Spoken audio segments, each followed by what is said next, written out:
यो सजना लिखूं पियाए भैया कहीं आंगना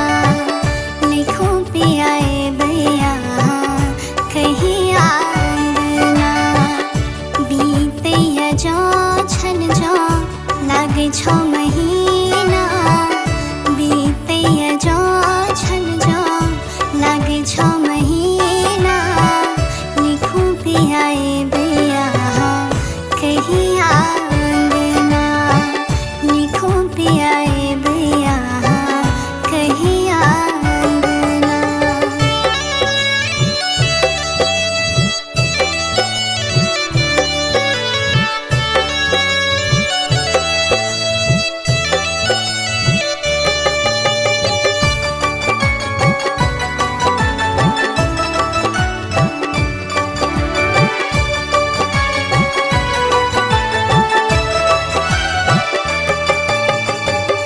कागज पर मोनकबा कोना हम लिखूं को गेलो छोरिया कोना हम साहू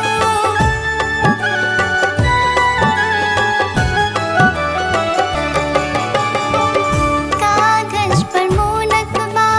कोना हम लिखूं को गेलो छोरिया कोना हम साहू पहिल पंक्ति में लिख लो प्रिय प्राणनाथ पहिल पंक्ति में लिख लो प्रिय प्राणनाथ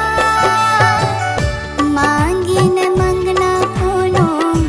नहीं कोनो कंगना लिखूं पियाए भैया कहीं आंगना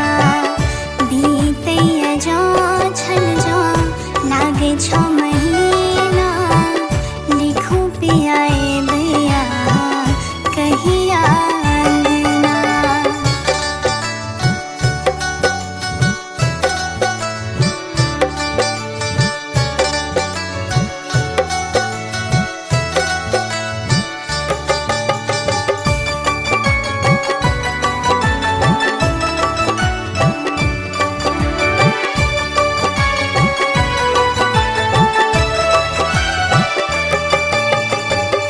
जहिया से छोड़ गेलो आहा घर अंगना शौख श्रृंगार भेल सपना जीना